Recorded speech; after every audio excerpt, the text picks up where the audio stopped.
Good morning to everyone. In this lesson, we will discuss the subsystem of chilies. But first, did you know that chili pepper is an excellent source of vitamin C?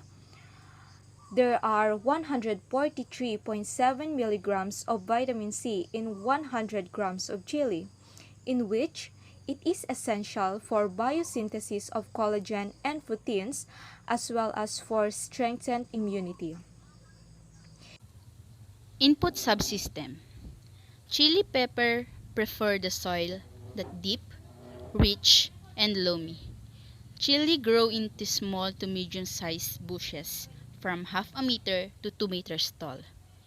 The size of the plant depends on the species and variety. There are different species and varieties of chilies. Most chilies are grown as annuals, even though they can live for a few years. Some chili varieties are true perennials. Most of the common varieties belong to the species Capsicum annum, the annual species. There are three cone varieties that are commonly found here in Ilocos region: the bird's eye chili and the Thai chili. From the time of planting, farmers obtain seeds, fertilizers, and pesticides from the suppliers or agricultural farm supply. Some of their planting materials are locally produced by them also, but some are being outsourced from other farmers. Their tools and equipments are also bought on the hardware supply. Upon harvesting, farmers produce their own seeds from their own plants from drying the harvested seeds for them to save some money. Many ways to increase the quality and quantity of chili pepper plant. One of them is by doing cultivation techniques. Improving fertilizers are applied to replace the essential nutrients for plant growth to the soil after they have been depleted. The common fertilizer needs in growing chili pepper: organic or manure fertilizer, complete as basal, also known as the triple 14, which is commonly used of farmers here in Ilocos. Also the ammonium phosphate 5-10-10 and the calcium nitrate 15.500, used as a disease preventative or to balance out the nutrient levels in the plants. Muriate of potash help build stronger plant structure, keeps the chilies flowering and fruiting, and prevent blossom and root. The following are the commonly used pesticides: Alika, 7, and Simbus. Description of chili pepper varieties in the region. Our native siling labuyo grows small, around 1 inch up to 1.5 inches in length. The Thai chili can grow longer than this and usually measures up to 2 inches in length.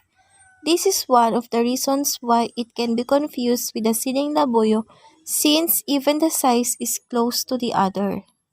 Just by looking at the chili pepper, you can tell it's which is a siling labuyo and what is.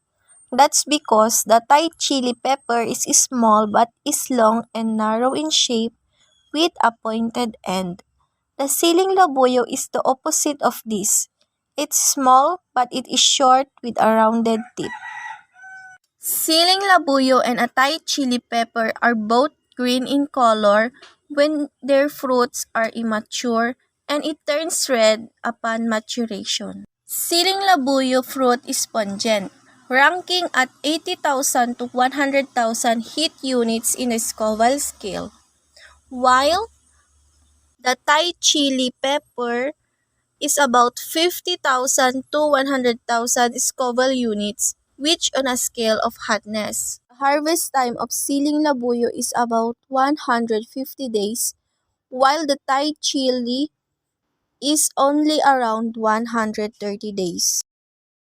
Production subsystem. Land preparation. The area required for growing chilies is plowed twice and tilled finely. The soil is cleared of gravel stone, and other undesirable materials. If the seeds are planted directly in the soil, the last plowing cycle is completed. However, the soil must be carefully disinfected before plowing is in order to prevent plant infections. Mechanical agitation as well as manual equipment and machinery may be used for tillage. The next step is quite difficult. This entails dismantling the dirt into smaller, more manageable pieces. It is frequently followed by rototilling, which further smooths out the density of the soil, allowing for an excellent seedbed for the crops. It also improved the terrains of fields to make effective irrigation and drainage easier. Plant materials, the commonly varieties of chili pepper that are usually used by the farmers. The bird's eye, chili pepper, siling labuyo, and the Thai chili. Sowing. Silly plants are usually started in seedling trays or small pots. They are very vulnerable when small and they don't grow all the fast. Sow seeds in the seedling trays with mixture of rice hull and compost with a loamy soil. For some, they start planting directly into the ground. However, for expensive and special silly varieties like the Thai silly, better grow them first on seedling trays to ensure good germination.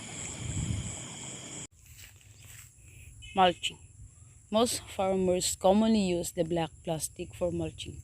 It helps to suppress the weed growth and thereby increase the fruit yield. And applying of fertilizer. The complete fertilizer, or also known as the triplicatorce, is commonly used as basal fertilizer for the chili pepper. The ammonium phosphate that only applied when the ground is dry, and also the calcium nitrate. Transplanting. This activity will be done by manual. Morning is the best time of transplanting chili pepper. It grows best under full sunlight, although it can also tolerate partial shade. Make holes in the beds between hills and rows. Should be 30 to 50 cm with 2 rows in each bed. And place a handful of compost or animal manure. Place 1 to 2 seedling in the hole and cover with soil, pressing lightly near the stem for maximum contact between roots and soil and water immediately after transplanting. And also, here are the some methods being used. Time of planting. Seedlings are ready for transplanting 5 to 6 weeks after emergence. 4 to 6 leaf stage. Transplanting done at the beginning of the rainy season to give seedlings a good start. Water nursery beds before lifting the seedlings with a bowl of soil around the roots. Production subsystem. Irrigation. Irrigation of chili pepper be done, may be done through water pumps. It is usually irrigated twice a day. Crop protection. Weed control. On a small scale, crops weed are usually removed either by hand or by some method of cultivation, such as hoeing. This may often be the most efficient way to weed within the rows. Cultivators are also used, but whatever the method, it is important to control the weeds before they flower and set seed. Care must also be taken not to disturb or drainage root of the pepper crop which are near surface. Pest control. Pod borers, thrips, grubs, metatodes, aphids, mites are the major pests of chili farming. At the time of farm yard Manure application, only rooted manure is sold. Using the pesticide would help prevent pest attack. Harvesting of chili. Here in Ilocos region, farmers usually use hand picking as an alternative way of harvesting their crops. Chilies can be harvested green or red. The siling labuyo harvested for 150 days after transplanting, while the Thai chili is only 130 days.